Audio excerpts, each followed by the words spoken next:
Good morning बच्चों। आज हम स्टार्ट करेंगे। कल हमने मैट्रिक्स के टाइप्स देख लिए थे, आज हम उसमें ऑपरेशन क्रिएट करेंगे। किसी भी आव्यूह को किस प्रकार से जोड़ना है या किस प्रकार से घटाना है या किस प्रकार से गुणा करना है, हम यहाँ पर देखेंगे। या हम बोलें कि आव्यूह में या मैट्रिक्स में ऑपरेशन कैसे क्रिएट करते हैं, ये हम यहाँ पर सीखेंगे। 4 प्रकार के ऑपरेशन होते हैं: जोड़ना, यानी प्लस, माइनस, मल्टीप्लिकेशन और डिवीजन। ये 4 ऑपरेशंस होते हैं, ठीक है। तो सबसे पहले हम देखते हैं एडिशन एंड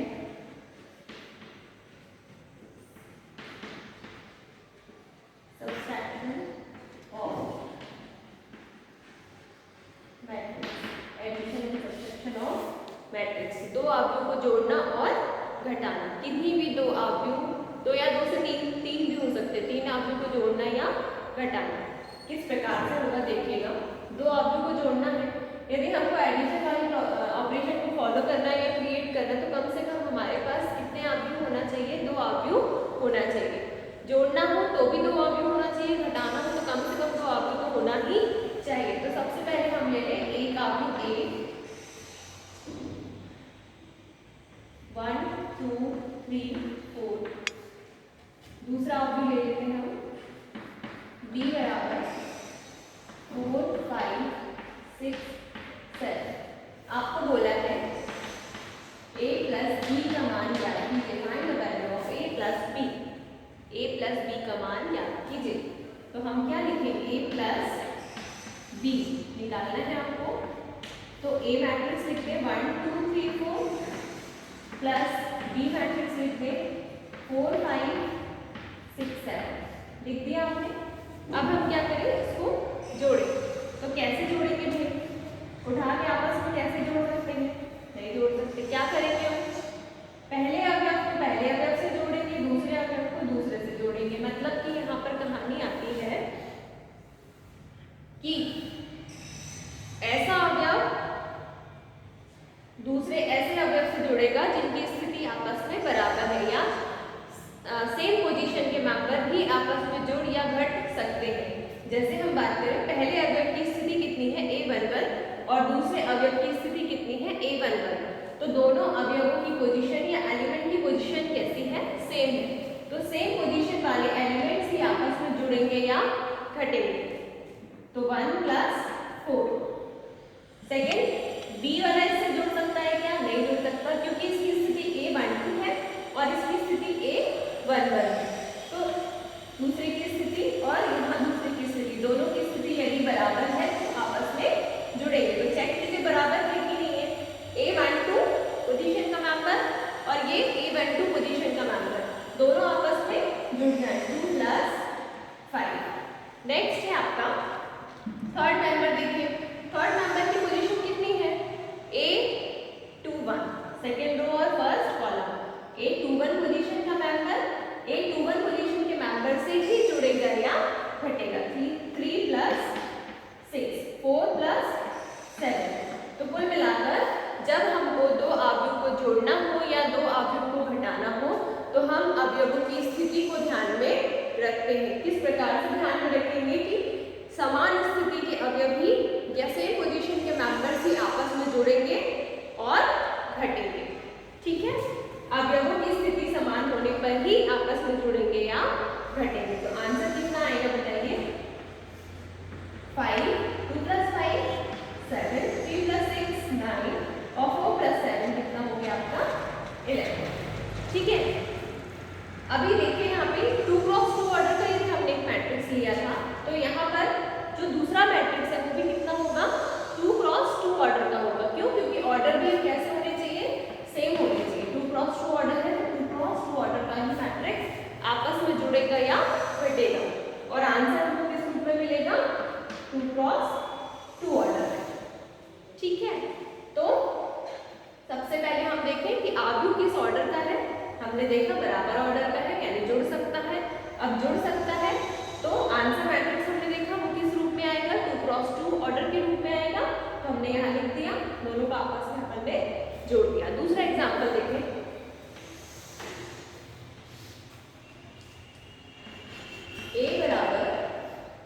-1 2 0 3 और b बराबर ले लें हम 2 2 5 6 1।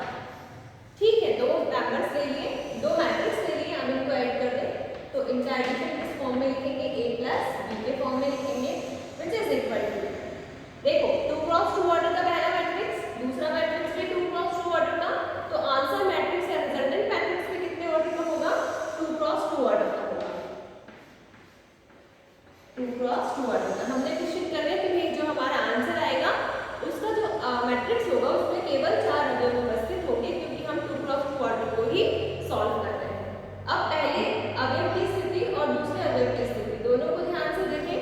-1 2, तो ये आपस में जुड़ेंगे, तो -1 + 2 -1 + 2, ये दोनों आपस में जुड़ेंगे 2 + 5। 0 की स्थिति और 6 की स्थिति दोनों कैसी है, बराबर है, तो ये आपस में जुड़ेंगे 0 + 6, फिर 3 + 1। ठीक है, फाइनल आंसर कितना होगा, a + b = -1 + 2 1 2 + 5 7 0 + 6 6 3 + 1 4, ये आपका फाइनल आंसर। तो इस प्रकार से हम दो आंकड़ों को जोड़ सकते हैं या घटा सकते हैं।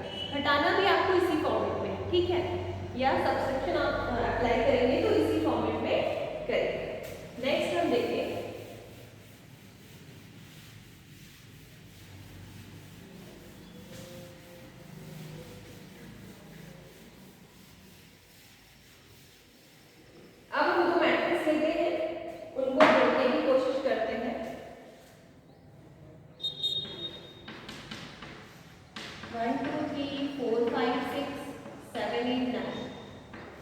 प्लस b बराबर ले लें 1 2 3 4 5 6।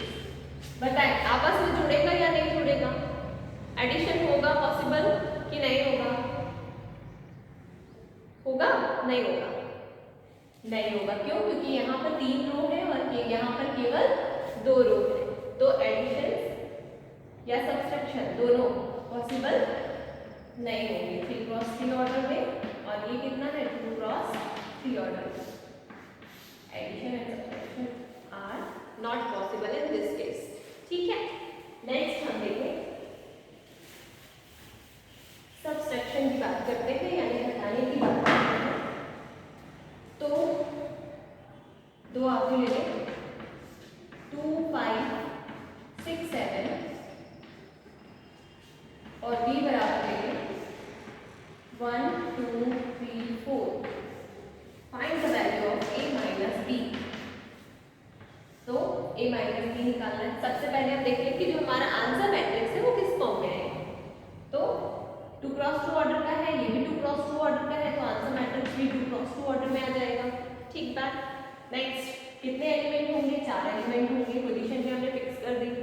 अब फर्स्ट एलिमेंट में ही ऑपरेशन क्रिएट होगा, तो इसका फर्स्ट एलिमेंट कितना है 2, इसका कितना है -1। क्या निकालना है, a माइनस b निकालना है, इसलिए a के मेंबर पहले रखेंगे और b के मेंबर को बाद में रखेंगे। 5 - 2 6 - 3 7 - 4। फाइनल आंसर बताइए कितना होगा। 2 - 1 is 1, 5 - 2 is 3, 6 - 3 is also 3, 7 - 4 is also 3। तो फाइनल आंसर है a माइनस b। अभी बच्चे लोग यहाँ पर कंफ्यूज मत होइएगा, आपको a माइनस b निकालने बोला तो a के मेंबर को पहले रखेंगे और b के मेंबर को बाद में रखेंगे, लेकिन आपको b माइनस b निकालने बोला है तो क्या करें, b माइनस a निकालने बोला तो क्या करें, b के एलिमेंट्स को पहले रखेंगे और a के एलिमेंट्स को बाद में रखेंगे। b के एलिमेंट्स क्या है 1 2 3 4 और a के एलिमेंट्स कितने हैं 2 5 6 7। क्लियर है। आंसर बताइएगा क्या होगा, कितना मैट्रिक्स में आएगा 2 क्रॉस 2 ऑर्डर में आंसर आएगा। 4 एलिमेंट्स प्रेजेंट होंगे 1 - 2 2 - 5 3 - 6 4 माइनस 7। क्लियर है? फाइनल आंसर बताइए कितना होगा। 1 minus 2 is -1, 2 minus 5 is -3, 3 minus 6 is -3 and 4 minus 7 is also -3। तो फाइनल आंसर इज दिस। तो a माइनस b और b माइनस c। तो यहाँ ये ध्यान रखिएगा कि जो मैट्रिक्स में a minus b b minus a दोनों बराबर नहीं आएंगे। इसको हम आगे देखेंगे प्रॉपर्टी में। इसी क्वेश्चन को आप क्वेश्चन को ध्यान रखेंगे कि ये दो प्रॉपर्टीज हमको पढ़नी है, क्रम-विनिमय नियम और साहचर्य नियम, कम्यूटेटिव लॉ और एसोसिएटिव लॉ। दोनों लॉ में आपको कुछ एग्जांपल्स हैं जो हम सॉल्व करेंगे। आपको ऐसे क्वेश्चन पूछा जा सकता है कि क्या कोई आव्यूह योग के सापेक्ष यानी विद रिस्पेक्ट टू एडिशन क्रम-विनिमय नियम का पालन करता है क्या, या कम्यूटेटिव लॉ फॉलो करता है। तो आप बोलेंगे कि आव्यूह क्रम-विनिमय नियम का पालन नहीं करता। किसके सापेक्ष? योग के सापेक्ष। कोई भी आव्यूह योग के सापेक्ष क्रम-विनिमय नियम का पालन नहीं करता। मतलब कि क्रम-विनिमय नियम मतलब कम्यूटेटिव लॉ को फॉलो नहीं करता है कोई भी matrix with respect to addition. ठीक है, ये हो गया 2 क्रॉस 2 ऑर्डर का। 3 क्रॉस 3 ऑर्डर को भी आप इसी प्रकार से सॉल्व कर लेंगे। पोजीशन को ध्यान में रखना है बस।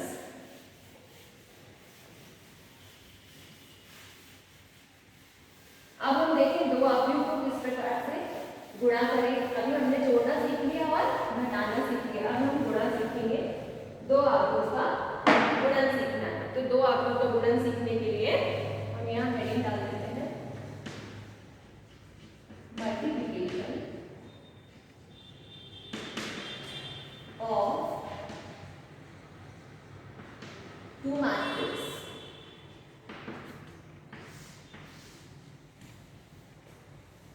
तो दो आव्यूह का गुणा करने के लिए कुछ नियम है। कौन कौन से नियम है देखें। Rules, matrix A, matrix B, possibility और आंसर मैट्रिक्स। आव्यूह ए देखना है, आव्यूह बी देखना है, फिर हमको चेक करना है कि पॉसिबल है या नहीं है, पॉसिबल और नॉट, और यदि पॉसिबल है तो आंसर मैट्रिक्स क्या होगा। ठीक है,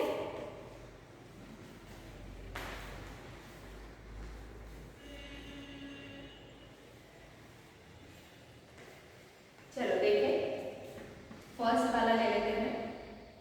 यदि पहला मैट्रिक्स 2 क्रॉस 2 ऑर्डर का है, यदि पहला मैट्रिक्स 2 क्रॉस 2 ऑर्डर का है और दूसरा मैट्रिक्स भी 2 क्रॉस 2 ऑर्डर का है, तो क्या इन दोनों आव्यूह या मैट्रिक्स का गुणनफल या मल्टीप्लिकेशन पॉसिबल होगा या नहीं होगा, संभव होगा या नहीं होगा। तो देखें पॉसिबिलिटीज देखें क्या होगी। फर्स्ट मैट्रिक्स कितने ऑर्डर का? 2 क्रॉस 2। दूसरा वाला कितने ऑर्डर का? 2 क्रॉस 2। पॉसिबिलिटी चेक करनी है तो इसके लिए कंडीशन क्या होती है कि पहले मैट्रिक्स का नंबर ऑफ कॉलम दूसरे मैट्रिक्स के नंबर ऑफ रो के यदि बराबर है। फिर से सुनना, पहले मैट्रिक्स का नंबर ऑफ कॉलम दूसरे मैट्रिक्स के नंबर ऑफ रो के यदि बराबर है तो हम बोलेंगे कि इन दोनों आव्यूह का गुणनफल या मल्टीप्लिकेशन पॉसिबल होगा। तो पॉसिबल होगा, दोनों बराबर दिख रहे हैं, 2 बराबर 2 मतलब मल्टीप्लिकेशन पॉसिबल होगा। तो हमने यहाँ लिख दिया पॉसिबल है। अब पॉसिबल है तो ऑब्वियस सी बात है कि जब गुणनफल होगा तो कोई ना कोई आंसर मैट्रिक्स आपको मिलेगा। तो आंसर मैट्रिक्स किस ऑर्डर में होगा? आंसर मैट्रिक्स किस ऑर्डर में होगा? तो बाकी जो मेंबर बचेंगे लिख देंगे 2 क्रॉस 2 ऑर्डर में होगा। ठीक है, आंसर होगा 2 क्रॉस 2 ऑर्डर। दूसरा देखिए,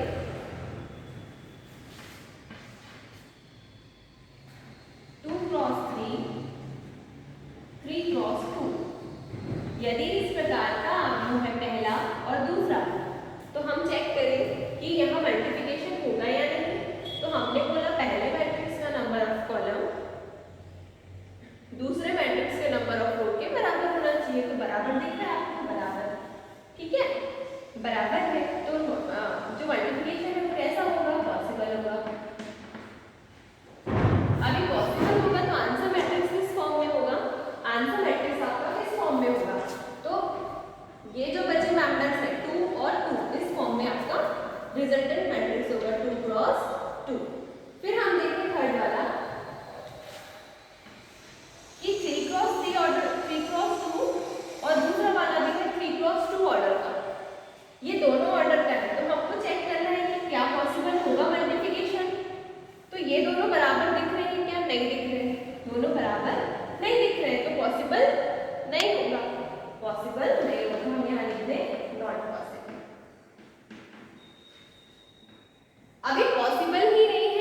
और कंडीशन देखें, यहाँ पे लिख देती हूँ मैं 5 करके।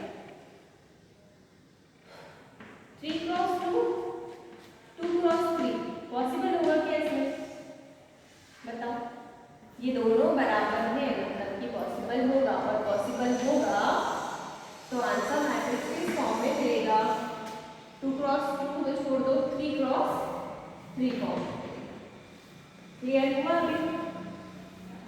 चल, नहीं भी हुआ तो हम क्वेश्चन में फिर से एक बार रिपीट कर लेंगे।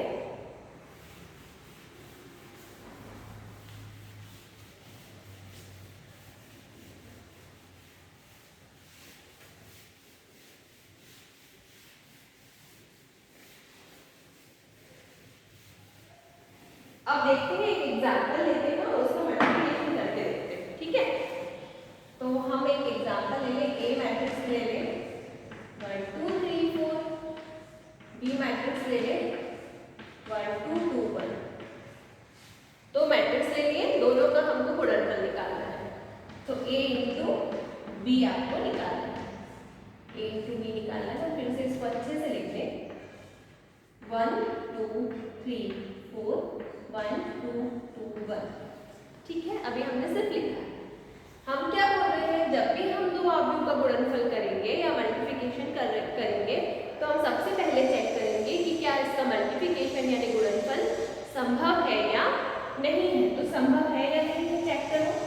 इस मैट्रिक्स का ऑर्डर कितना है? 2 क्रॉस 2 है, और इसका ऑर्डर कितना है बताओ? 2 क्रॉस 2 है। दोनों में ये 2 और 2 बराबर है, दिख रहा है बराबर, बराबर है। तो मल्टीप्लिकेशन कैसा होगा? संभव होगा यानी पॉसिबल होगा।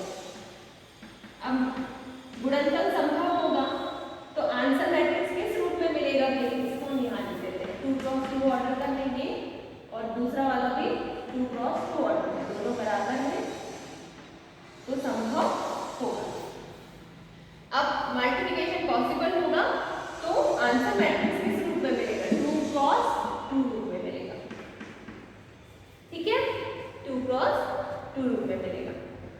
2 क्रॉस 2 का मीनिंग क्या है? एक रो यहाँ पर होगी,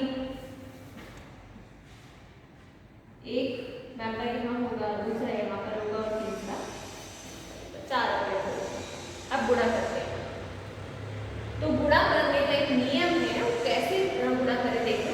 फर्स्ट रो का गुणा फर्स्ट कॉलम के साथ होता है, फर्स्ट रो का गुणा फर्स्ट कॉलम के साथ होता है। इसको मैं थोड़े बड़े रूप में लिख देती हूँ।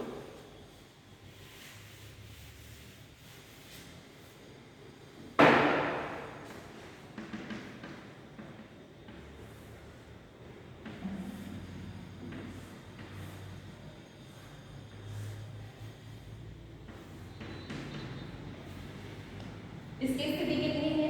A11। इसकी स्थिति कितनी है? A12। इसकी स्थिति कितनी है? A21, और इसकी स्थिति कितनी है? A22। ठीक है, अभी हम सीख रहे हैं मल्टीप्लिकेशन। तो मल्टीप्लिकेशन को में हमको ध्यान रखना है, ये 1 1 लिखा है ना, तो ये एक हिंट होती है।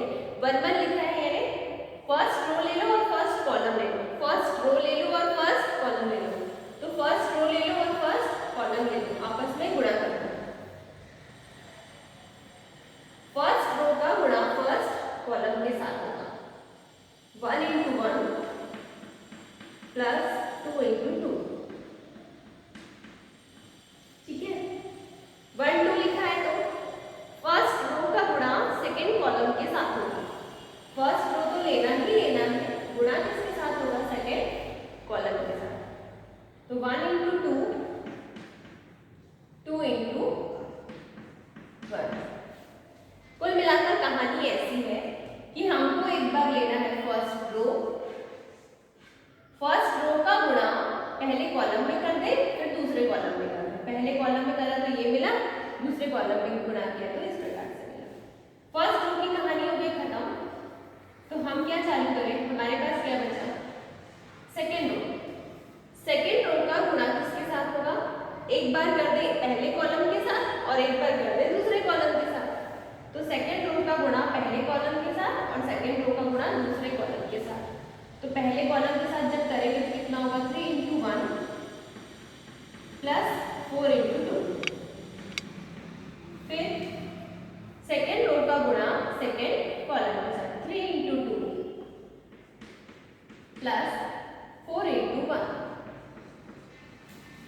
प्रकार से आपको मल्टीप्लिकेशन करना। ठीक है, फाइनल आंसर कितना होगा ये लिख देती हूँ मैं। 1 into 1 plus 2 to the 4 यानी कि 5, 2 plus 2 4, 3 plus 8 11, 3 plus 2 6 plus 4 10। ये आपका गुणनफल, इन दोनों आंकड़ों का गुणनफल इतना मिलेगा। ठीक है,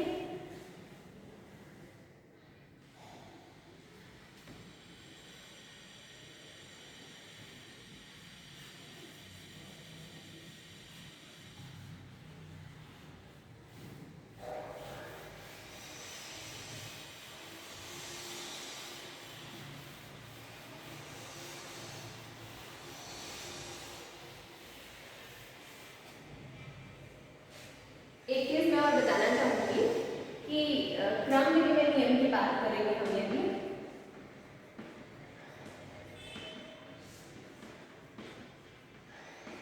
तो मैं इसको बोलूं कम्यूटेटिव लॉ। तो जो दो मैट्रिक्स होते हैं विद रिस्पेक्ट टू एडिशन योग के सापेक्ष क्रम विनिमय नियम का पालन करते हैं, जब भी थोड़ा मिस्टेक हो गया था, क्रम विनिमय नियम का पालन करते हैं यानी a प्लस बी बराबर b प्लस a मिलेगा। योग के सापेक्ष with respect to addition to matrix follows commutative law with respect to addition. लेकिन हम ये नहीं बोल सकते कि a माइनस बी बराबर b माइनस a। ठीक है, फिर एक क्वेश्चन देखें, 2 0 0 1 इंटू बी है आपका 4 6 1 1 का मल्टीप्लिकेशन ज्ञात कीजिए। हमने बना दिया, 4 अवयव आपको मिलेंगे, इसका गुणा 1 1 1 2 2 1 2 2। ये हमने क्यों लिख दिया, क्योंकि आपको पता चले कि गुणा किससे करना है। First row first column, first row second column, second row first column, second row second column. हम क्या कर रहे हैं, कुल मिलाकर कहानी ऐसी है कि फिर से इसको समझिएगा। यदि आपको दिक्कत हो तो फर्स्ट रो को लेना और गुणा कर देना पहले एक बार कॉलम के साथ पहले, और दूसरा कॉलम मतलब फर्स्ट रो को लेकर पहले कॉलम के साथ गुणा करना है, फिर दूसरे कॉलम। तो पहले के साथ गुणा करेंगे तो क्या आएगा, 2 into 4 प्लस 0 into 1। फिर इसी को दूसरे के साथ गुणा करना है, 2 into 6 प्लस 0 into 1।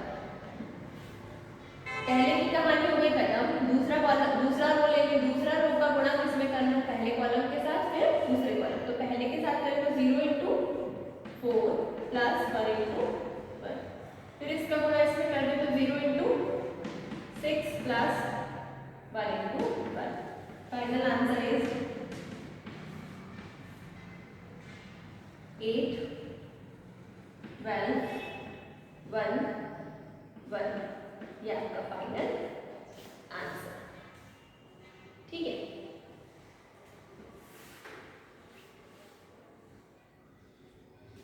अब एक एग्जांपल लें। a बराबर है आपको 1 2 3 4 5 1, ऑर्डर है 2 क्रॉस 3। फिर b ले लेते हैं,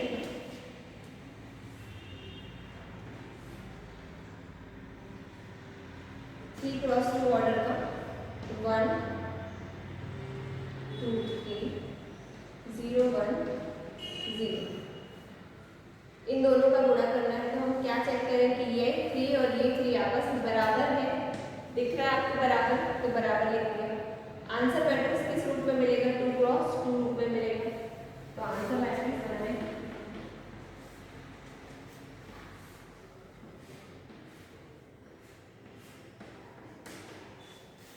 अभी मल्टीप्लिकेशन पॉसिबल है क्योंकि ये 3 के बराबर है।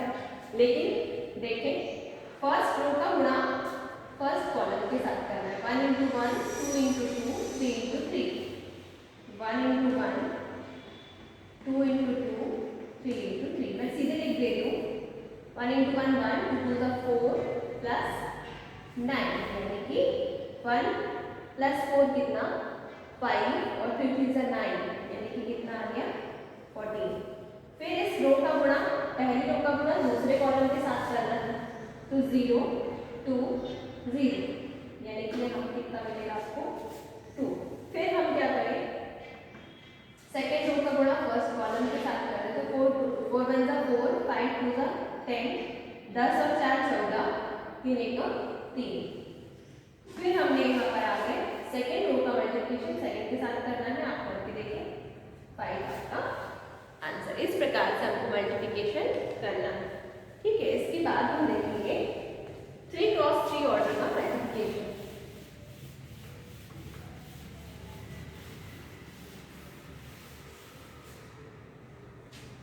क्लास में हम देखेंगे 3 क्रॉस 3 ऑर्डर का मल्टीप्लिकेशन, ठीक है।